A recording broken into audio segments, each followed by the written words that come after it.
Mysterious Biker Daddy, MC Daddy's Little Series.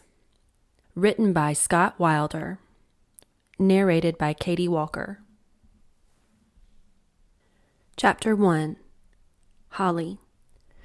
Cobra, president of the demon gang, circled me, studying me. Dressed in only a skimpy bikini, I felt exposed.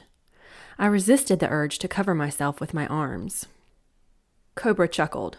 Yes, you'll do nicely. I'll be happy to forgive your brother's debts in exchange for you, as long as you keep me happy. Bile rose in my throat, but I swallowed it down. Thank you, sir.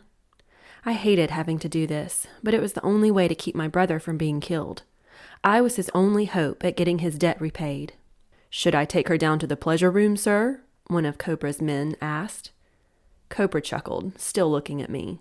No, look at her. She's so innocent looking. How old are you anyway?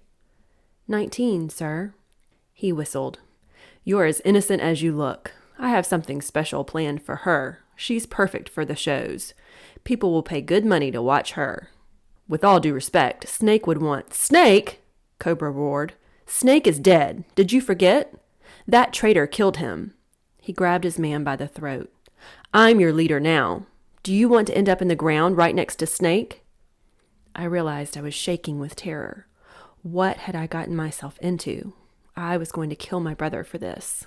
The man gasped and coughed for air. No, sir, he bit out. You're in charge, sir. Cobra dropped him to the ground. You better not forget it again, or you'll wish I put a bullet in your brain. He turned to me with a leering smile. Aw, come here, baby. It's okay. He wrapped his arms around me in a hug. He smelled like cigarette smoke. The stench was stifling. I didn't mean to scare you, baby. You're safe with old Cobra. He grabbed my chin and yanked my head up. As long as you keep me happy, at least. Yes, sir, I swallowed. He released me, still grinning. He liked making me squirm. He practically got off on it. Take her to the suites. Put her in room number 3. He's perfect for her. The man grabbed my arm. Come on, he hissed. He glared at me as if it was my fault he nearly got choked to death by his boss. He pulled me out of the office and down the hall. I had to jog to keep up with him. His fingers dug into my skin, and I knew they were going to leave bruise marks. Where are you taking me? I asked. What's happening?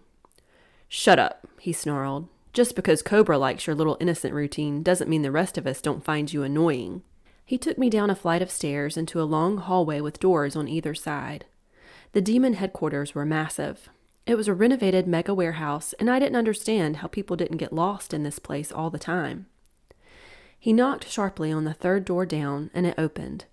On the other side was one of the biggest men I had ever seen. He was at least a foot taller than me and built like a linebacker. Wearing only a white tank top, his muscles bulged out menacingly. His eyes fixed on me with a piercing stare. I shrank back away from him and tried to step back. He scared me. Who knew what he would do to me? The man's grip on my arm tightened. Where do you think you're going? He yanked me forward and shoved me into the big man's chest.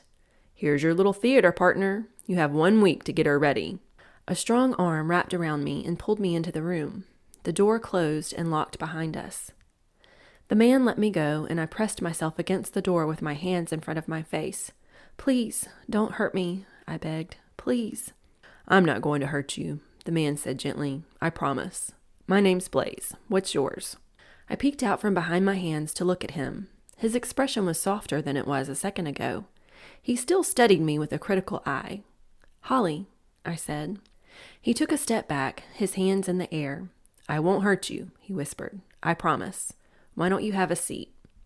I looked around the room and was surprised to see it looked like an upscale hotel suite with overstuffed couches and chairs.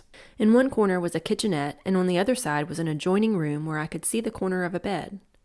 I hesitantly sat down on the couch. Blaze opened a small closet next to the bedroom and pulled out a fluffy white bathrobe. Here, he said, handing it to me. This should warm you up.